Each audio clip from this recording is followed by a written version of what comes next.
Aujourd'hui, on va parler de trépied. Dans la vidéo précédente, je parlais des accessoires indispensables, tout ça, et j'ai vraiment mis l'accent, enfin j'ai mis l'accent, j'ai parlé du trépied justement, et je voulais présenter le trépied que j'utilise. Donc je saurais pas dire le nom.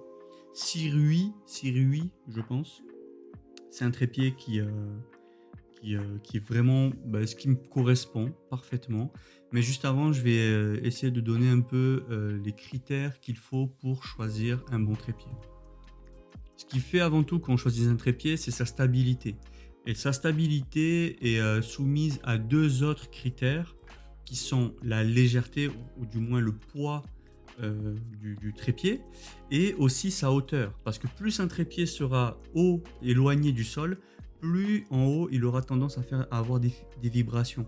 Donc ça c'est propre à chacun. Par exemple, sa stabilité, elle va être moins exigeante. Enfin, on va moins se demander de stabilité pour un trépied en studio qu'un trépied en pleine montagne avec beaucoup de vent ou un trépied où on a besoin de, je sais pas, oui, enfin voilà, en pleine nature quoi, en bord de mer ou quoi. Ce sera deux critères complètement différents. Donc en ce qui concerne la stabilité, ça va dépendre également de sa hauteur. Donc la hauteur va se faire en fonction de la longueur de ses jambes. Je crois qu'on dit jambes hein, pour un trépied. Et donc, celui que j'ai choisi moi, je sais pas du tout à quelle hauteur il se fait au maximum. Il me semble qu'il monte jusqu'à 1,50 m quand il a la tige en haut. Mais je l'ai tout démonté. En fait, le premier critère que je voulais sur un trépied, moi, c'était sa légèreté. Je voulais un trépied hyper léger. Et là, j'ai réussi à faire un bon combo en changeant la rotule et en enlevant, il avait une barre en haut. En enlevant tout ça, j'ai réussi à à avoir un trépied qui fait moins de 900 grammes. Donc pour moi, c'est super parce que je veux un trépied facile à transporter. Donc là, il est pas encombrant et qui soit vraiment léger et petit également. Voilà, qu'il soit vraiment petit parce qu'il me semble que tout replié là, il est aux alentours de 40 centimètres. Donc ça rentre dans une valise. C'est, enfin pour moi, c'est vraiment le trépied fait pour le voyage, le trépied parfait. Je l'ai pris en carbone, donc un peu plus solide que l'aluminium et qui a tendance à moins vibrer. Donc pour moi, c'était vraiment quelque chose qui était très intéressant. Et c'est justement ce trépied que j'utilise pour faire mes vidéos là, où je me balade, ce genre de choses là. C'est le trépied qui est là en ce moment et qui m'accompagne. Donc je voulais en faire une vidéo parce que je me suis dit, j'ai beaucoup galéré avant de trouver un trépied qui me corresponde. Peut-être j'évoluerai plus tard, mais aujourd'hui, ce trépied est vraiment parfait. Un autre choix qui est pour moi tout aussi important que regarder le trépied, c'est sa rotule. Donc je vais le poser là comme ça. La rotule du trépied est quelque chose qui est absolument très important et quelque chose sur lequel je vous invite vraiment à vous renseigner. Alors, comme vous pouvez le voir, moi j'ai pris une tête de la marque Joby. En fait, c'était une tête que j'avais déjà et qui m'a permis de pas aller en acheter une autre. Mais par contre, il a fallu que je démonte la fixation, ici l'attache, parce que cette attache-là, en fait, il fallait que je visse. Donc là, j'ai une vis de réglage, mais dans mon appareil photo, je le fixe grâce à ça, en fait. Il y a plusieurs systèmes de fixation. Le mien s'appelle par exemple Arca Suisse.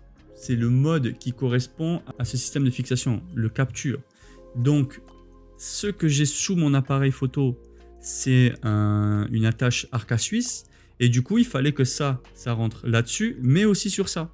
Comme ça, quand je me déplaçais, je pouvais avoir les deux ensemble en fait. Donc pour moi, c'était vraiment important d'avoir cette fixation sur ça et sur mon trépied.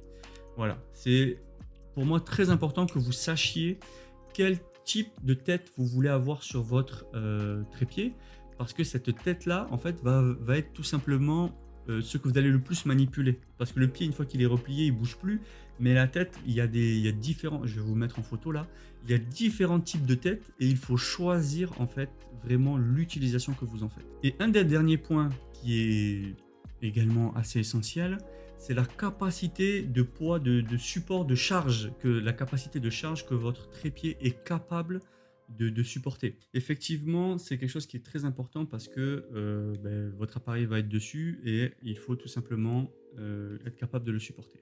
Donc voilà, je te montre une petite vidéo finale où ben, je déballe tout simplement mon Sirius Traveler 5C. C'est tout simplement pour moi le trépied qui me convient en tout point par rapport à par rapport à l'utilisation que j'en ai. Maintenant, il ne tient qu'à toi de te renseigner par rapport aux critères que j'essaie de t'apporter pour que tu puisses tout simplement choisir le trépied qui te correspond. Donc voilà, mon trépied est venu avec une housse. Cette housse, ben, je m'en sers pas du tout. Elle pourra me servir peut-être ultérieurement. En gros, ce qui compte pour moi avant tout, c'était d'avoir le trépied le plus compact possible. Donc ça a été mon premier critère de recherche.